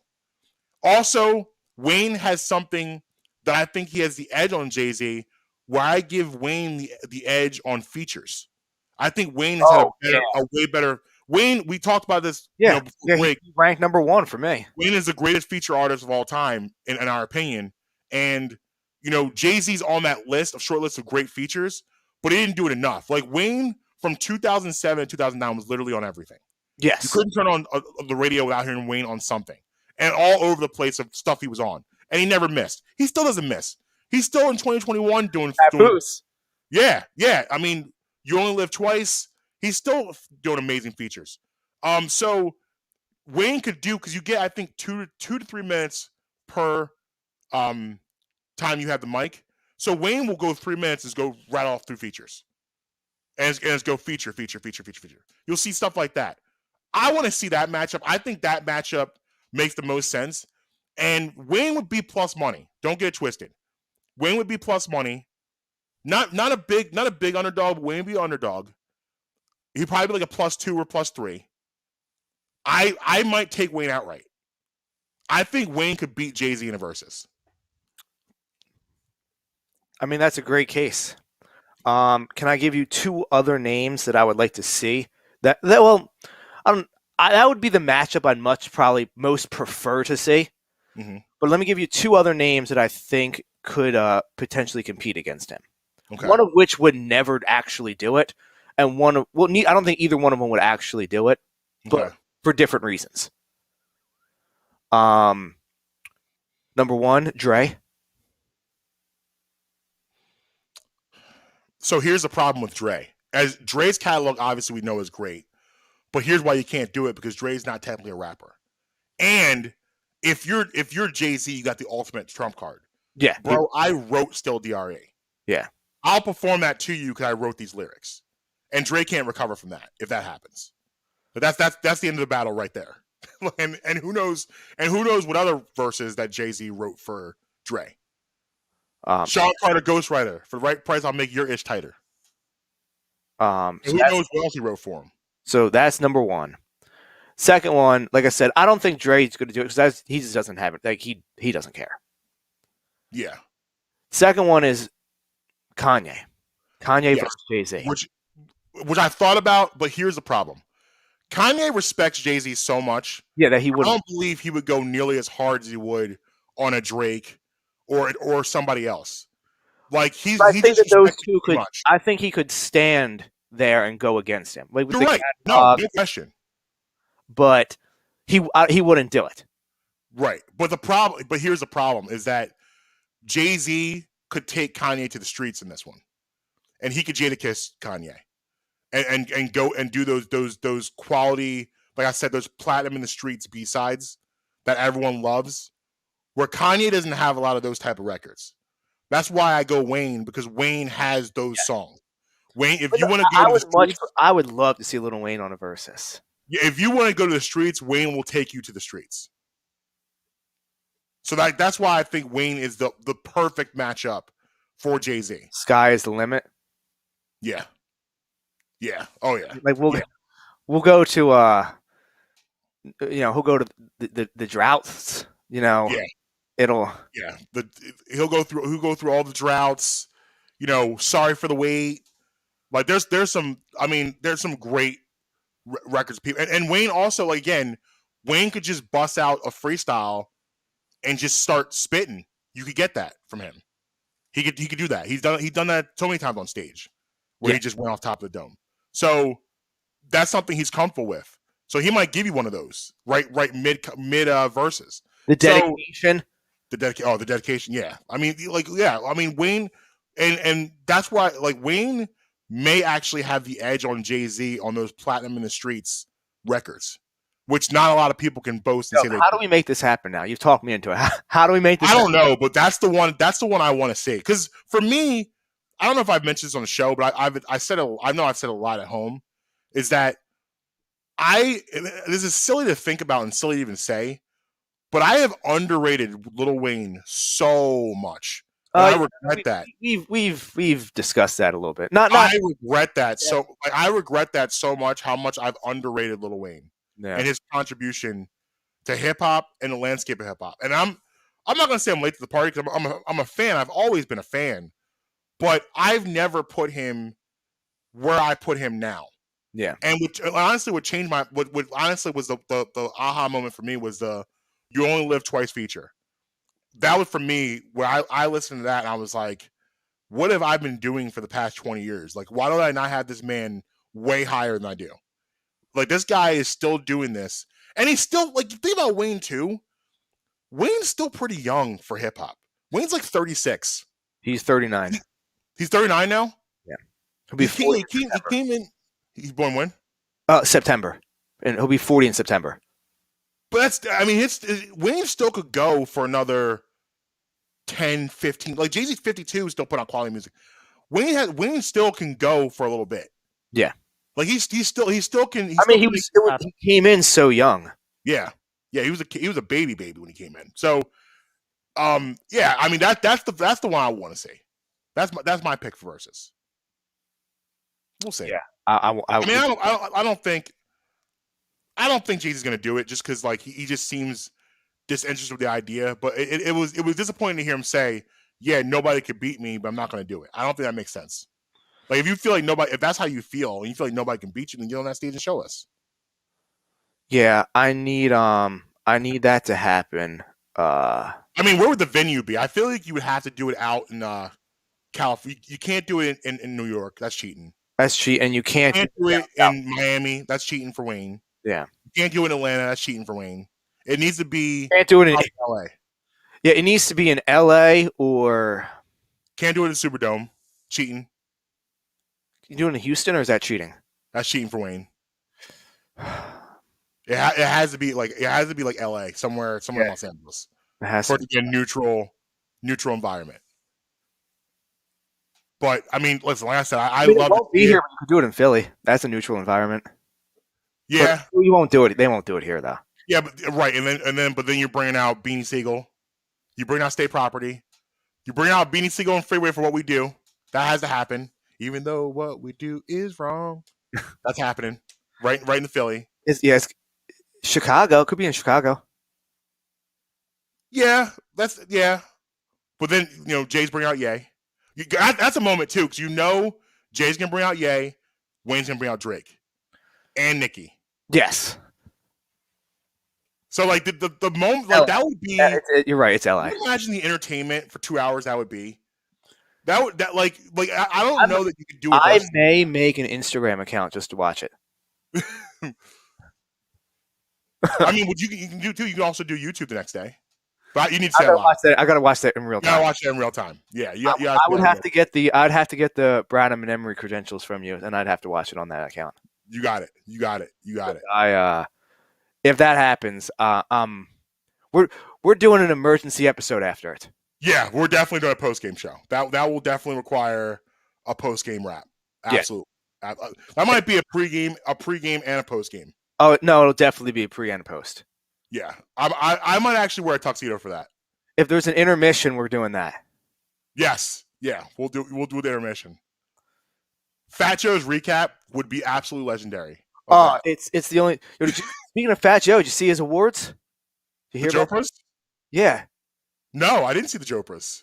He he said that the biggest loser of the year award goes to Ben Simmons. Yeah, fair.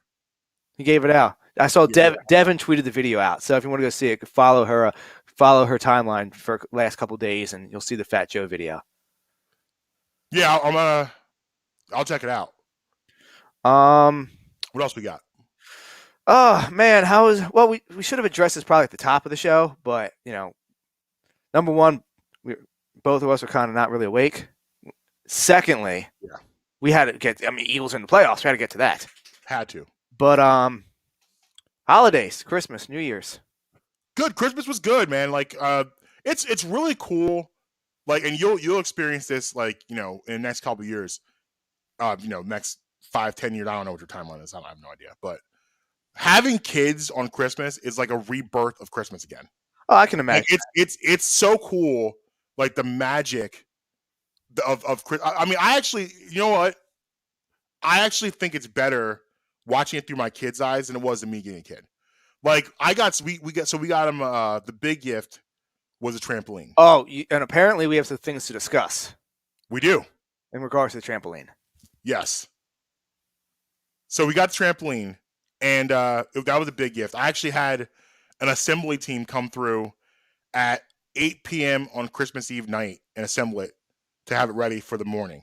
So we did. They opened all their gifts, all their stuff, and we're like, you guys have a good Christmas, whatever. And they're like, yeah. I'm like, all right, we got one more thing for you. And we had them close their eyes, took them in the backyard, and opened their eyes up, and a look on their face, and they saw a trampoline was awesome. It's literally why you do it. It was so cool, and how excited they were. They've been on that thing for pretty much the entire week, like for like 5, 6, 7 hours. Their friends are all coming over. It's an awesome thing. So it was cool. And then the week was pretty chill.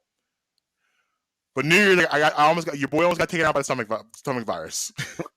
Stomach virus almost RIP'd me. So like whenever I text you, usually, if I shoot you a text, usually within within an hour, you usually get back to me. If you're doing something, you usually get back to me. I didn't hear back from you for like a day and a half. Yes, I was in a secure location bunker. Like it was bad. So I had some chicken wings the night before. And I thought in the morning, oh well, maybe this is just something weird happened with the chicken. No, it was an all day affair, all night. I was in bed from 9 p.m. or no, not 9, like 10:30, 11 p.m. Thursday night till like 4 p.m. Saturday, consistently in bed, just sleeping and being sad. Like that's pretty much the whole thing. Because you go through, like, here's the deal with being sick. Like for me, like I don't get sick very often, and I will fully admit I am a big, huge baby when I am sick. I'm a baby. Oh, me too. I have every right to be. I don't understand people who want to tough out and try to be tough. Like I'm sick, I'm sad. I want to be cuddled. I want to be caressed. I want to be told it's going to be okay. I want to go through my why me phase. Why'd you pick me on this day? Because everyone does that. When you get the stomach, everyone laying in bed, why me? Why? You're always like, will I ever be normal again? Yes. Will I ever feel right again? Will I ever feel okay again? Will I ever get out of this bed again? I'm just going to live here. Everyone goes through that, and you have every right to be. And like for me, like that's how I felt. I just want to lay. I sleep a lot when I'm sick. I try to just sleep it off and just sleep as much as possible. But it's horrible. I mean, it's a terrible place to be. Every minute feels like a whole day. Yep. Terrible. Yep. It's we have the 3 stores here, so I was literally hidden away from the kids for 2 days. They were starting to get a little worried. I came downstairs, they were like, "Yay!" I was like, "I have risen." It's like, you seen Men in Black before? It's like when they open the lock, when he opens the locker and all the little people are inside the locker. No, I've never seen Men in Black. Oh Jesus! Okay, I'm sorry. Aliens, I'm out. I don't do aliens. Have you seen Despicable Me? Yes. So it's like when Gru walks in, they all start getting hype again. Yeah. So it was a good break though for the most part. Not pretty low key. Nice. Nothing real crazy. We're supposed to go to a New Year's Eve party on Friday, obviously I didn't make it. Amber took the kids. It was supposed to be a party for like the adults and the kids, and it basically trying to be a party for the kids. And they don't we've talked about this before. People don't know how to throw a party. They have no idea. No, especially after I came to your party. Yeah, you got it. Like Amber and I operate parties on different frequencies and principles. I would tend to agree with that. Yeah, we want to make sure everything is taken care of. There's good times and good vibes only, and it's unfortunate a lot of people don't understand how to do that, but that's okay. Yeah, it's the effort that counts. But yeah. Well, how was your holiday? Christmas super low key, solid. The way that I prefer my holidays to be. There you go.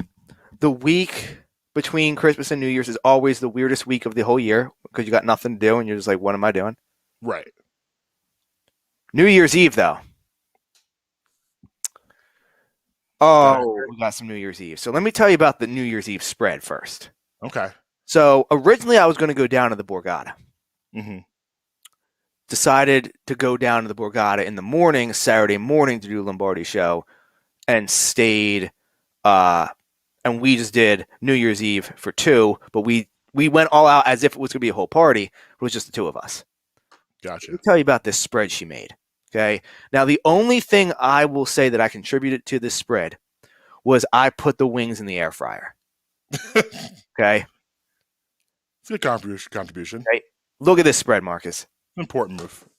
Okay. Now, these pictures don't include everything because I took these pictures after I already ate a lot of stuff. These plates were full. Okay. Piping hot full food things. Yes. I just decided after I had eaten everything, that was when I was like, oh, that's a good idea to take the picture. Not pictured in here, mac and cheese bites. Mm. Those were, but they're not pictured. So we'll go clockwise. Top, pigs in a blanket. Love it. Deviled eggs. At 6 o'clock, we have jalapeno poppers, half with bacon, half without. Okay. And then at the 9 o'clock, we have the wings that I made, which include the beef jerky outlet jerk sauce I gave you. Love it. Elite. Like it. Well, everyone's represented there. I was finishing off the jalapeno poppers last night. And the drinks were flowing? Yes. Had champagne and shout out to Victory Golden Monkey, 9.5%. Yeah, that beer is nothing to play with. Nah, especially when you're a lightweight like I am. Oh, it was a good time. Golden Monkey can take you out with 2 of those things. Now, let me tell you about. Have you ever had the Silver Monkey? No. I didn't know there was a Silver Monkey. It is. It's one of those beers that are sold in like that weird size like bottle. It's like 24-ounce bottles or whatever. So you can't buy by the case. You got to just buy it like individually. Yeah. But I had it one time at Parks. Okay. Oh, ho, dangerous, Marcus. What's the percentage? Same thing. It's 9. 9.5, but it's even smoother than the Golden Monkey. I got something I got to put you on too. It's a high percentage, but it tastes way better than Golden Monkey. Ooh. It's called Framboise. Framboise. Yes, it's like it's 9%. It used to be, I don't know if it's still this way, but you used to be able to buy it by the glass at bars. It's really expensive. It's like $9 a glass. It's like 9%, but it tastes like fruit punch with seltzer. Basically, I describe it. It's delicious. So I'm a Fells Point fan. You're a Fells Point fan. Yes. Have you been to Abbey Burger down in Fells Point? No, I haven't been down there. How long has that been down there? That location, I'm not sure. I think I haven't been to Fells Point. I want to say at least 6-7 years. Yeah. I think it's maybe about 5 years old, give or take, 5 to 7 years old. The last time I was in Baltimore to hang out was 2018, I believe. Not include the infamous 2019 New Year's Eve night. Right. Well, I guess it was 2019. Yeah. That was the last time I was in there hanging out. Yeah, but we weren't at a shady Royal Farms at 3:30 in the morning. Not one of our better decisions. No. And the Uber almost left me. I was stranded with chicken at 3:30 in the morning in a place I didn't know. Omar was coming. Yeah.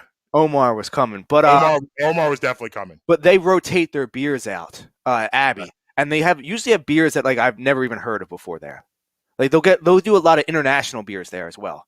So next time we're down in Fells Point, we're gonna have to make a note to stop. Yeah, I'm in. I've heard about that place. I just haven't been there yet. It's the best. It's the best burger I've ever had in my life. I definitely will see if It's the best burger I've ever had in my life, and I have no problem saying that. Wow. And wait a minute. Yep, and you know who actually agrees with me on this? Joe Giglio from WIP. Him and I have actually had extensive conversations about burgers at this place. Okay. His wife is from Baltimore, so he has eaten there a lot. Him and I have had some very in-depth conversations about Abbey Burger.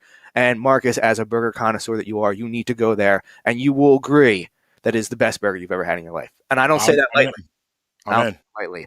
Now, one other thing from New Year's. So everybody knows the meme of Leonardo DiCaprio holding the champagne glass.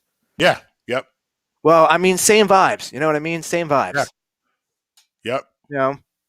You know, different bank accounts, but same vibes. Yeah. Yeah, absolutely. Sipping on the champagne. Cheers to 2022. Good times all around. Love it. So, got about 12 minutes left. So we haven't yet touched on Antonio Brown, and we would be remiss if we did not do that. Yeah, that's wild.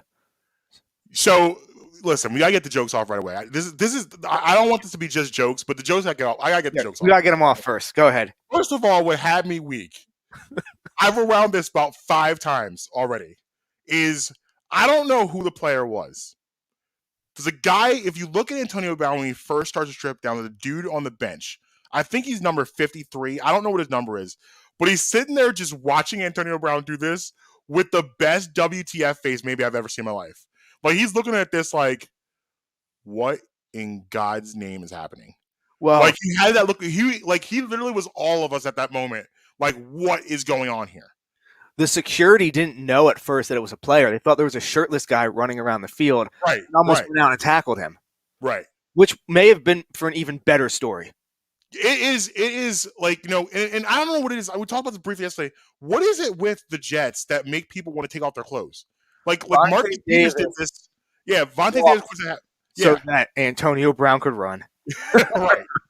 Marcus Peters did this a couple years ago. We got upset and decided to strip and leave when playing for the Chiefs. It's just I don't know what the environment is, but you have some more to this. So let me know what you know. So apparently there's been some issues in the building. Yeah. Between the coaches and AB. Fake vaccination card. Yes. General all around wildness. Mm-hmm. Bruce Arians notorious for taking nothing from anybody. No. The GOAT's in the building. He is. Super Bowl champions defending, trying to go back to back. Correct. And apparently the coaches were trying to give him more plays. So there was some frustration during the week because he felt like he might not have been included in the game plan during the course of the week as much as he should have. Mm-hmm. But on game day, they just, said, we need this. We need to come back from 24-10 in the fourth quarter against this rookie who doesn't look that good this year. Right. Against the Jets. We need to make this happen. So you got to play your best players no matter what. And we both said before, we both still think that on the field, AB probably still has it for the most. Absolutely, he does. Yeah. He might not be AB of 2014, but he's still one of the better receivers, one of the top receivers, and he can still get open. Yes. So they were trying to give him more plays, and he refused to check into the game. Basically saying, you guys practice this week without me. I'm not playing. And after repeatedly, Bruce Arians said, okay, well, if you're not going to go back in the game, why are you still here? Just leave. To which he said, okay. And that's that. Yeah. And it was for everyone, this is unfolding in real time, and you're watching this on TV, a man take his uniform off we've seen Dennis Rodman do this in the games. We've seen guys do, something similar, but the fact that this happened mid-game on national TV, on national television, was wild. Now I will say this. Mm-hmm. If I was in shape like Antonio Brown is in shape, I would find excuses to take my shirt off on TV too. Oh, big facts. Big facts. You know, I watched the OT, which Fox Sports is their after a game program. Yep. I applaud everything Michael Strahan said. I think he handled it beautifully because it's the truth. And if you guys didn't hear it, I'm gonna paraphrase. And he basically said, at the end of the day, this is not a rational decision, and this is coming from someone that needs help. And I completely agree. Like, this is the thought process of doing something like that on national TV, the job that you have, not even sticking around and waiting for security to make sure you got home safely, waiting for Uber outside. All of these things are not coming from a rational place. And I don't know. And Antonio Brown's made a lot of irrational decisions, as we know, over the past, 3 to 4 years. So I just hope at the end of the day, because people like this that think like this, who he needs to talk to? Brandon Marshall. Yeah. I mean, and Chad Ochocinco, another guy maybe to talk to. Terrell Owens, maybe. But because guys who think like this scare me a little bit, because he doesn't think. Like, this was not a well thought out. He didn't plan. I don't believe he planned this. No. Like, this was a spur of the moment. This is how I'm reacting to the situation. I applaud also what Tom Brady said after the game. He came out and said, I think everybody should do what they can to help in ways that he really needs it. We all love him. We care about him deeply. We want to see him be at his best, and unfortunately, it won't be with our team. Where I thought he handled it awesome too, because like I said, we had to get the jokes off. Got one more for you. I saw this on Twitter. It was pretty funny. Someone said Antonio Brown is athletic Kanye West. Oh wow, that's great. But listen. In all seriousness, Kanye West struggles with mental health with issues also. So that's it's funny. Antonio Brown has CTA. Like, let's just yeah. I'm not a doctor, but right. I mean, and look no further. 2016, Devontae's birthday kid. I mean, we all saw that. We all saw him, as people said on Twitter, get sent to the afterlife with that hit. And that was one of the literally, it looked like his head came off of his body. Yeah, no, it's one of the scariest hits. Yes, you will ever see. A crazy cheap shot should never have happened. Literally, the reason why the NFL. You want to look to the reason why the NFL had to change things because of hits like that. Yes, and yeah, I mean, you look at all the things that we've seen, and people were saying this on Twitter yesterday too, where it's like, let's not have Antonio Brown be another cautionary tale of CTE. Yeah. Let's right now in real time figure out ways to help him to figure this out right now. Football is not important. This man needs to have some therapy, whatever. He needs to figure out his thing. Whatever's going on with him, he needs to talk to somebody. He needs to be on somebody's couch. It needs to be figured out because, I'm scared for the next 15 years of his life. Because if you're making decisions like this with money, what happens when the money dries up? What kind of bad decision you're going to make then? What situation you're going to put yourselves in then? And you can put yourself in a situation where you end up really hurting yourself or hurting somebody else. So definitely, obviously it's going to be the memes, it's going to be the jokes. Got to get the jokes off. I understand. I'm not going to stand in the way of that. I'm not going to be the don't do that guy. Because listen, like I said, looking at that guy, I don't know who it was, but the player who was watching him do this has me weak. Watching him, literally, I passed away 3 times watching that tape of that man looking at Antonio Brown disrobe and run off the field. It was amazing. So I get it. You caught his undershirt in the stands. What's that? What would you have done if you caught his undershirt in the stands? Oh, it's framed. That's history. It's history right there. I'm framing all of that stuff. Absolutely, that's history. So yeah, but get the jokes off. I get it, but I think this is a deep-rooted problem. It definitely needs to be addressed.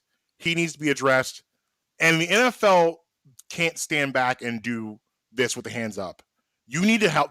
You need to help this guy because at one point he was one of the biggest superstars you had in the league. So he generated a lot of revenue for your company. He got a lot of eyes on your product. You need to do right by him. You need to figure out what's going on with him and try to get him the help he needs. If he refuses, that's one thing. But you need to offer it. You need to put it out there and offer it and let people know you offer it. Don't do it behind the scenes. Make sure people know that you're offering it. There's no way he plays again, right? I'm not saying that. Look at Josh Gordon. I mean, I know it's a little different, but like, never say never. Listen, there's still, even me. I was like, would I take him? I did Larry David. I don't know, maybe. Like every GM around the league is gonna have that. Well, maybe. I mean, because he still can play. Yeah, but I mean, if he's doing like, if you can't have, if a locker room with Tom Brady in it, coming off a Super Bowl win, yeah, can't hold him together. Right. No, you're right. And you feel bad for Tom Brady because Tom Brady vouched for him. Yes. In New England and Tampa Bay. Right. And one of the last straws in New England was the Antonio Brown situation for Tom Brady. Him getting cut because he didn't agree with that. Yeah. So, again, you hope he gets the help he needs, but still get them jokes off. Have to get them jokes off from time to time. Yes. Well, great first episode of the new year. Yes. Mark's tweeting everywhere. At Justin Emery Show on the Bluebird app. Brad Emery Show everywhere. No, that's not. I'm rusty. Brad Emery Pod. At Brad Emery Pod everywhere. BradEmeryShow.com for the merch. 10% off the code Bremy Beef Jerky Outlet Langhorne. 10% off your first in-app order at District Taco using promo code Bremy10 at checkout on the District Taco app. And until next time, you can be with us, you can be against us, but never going to stop us late.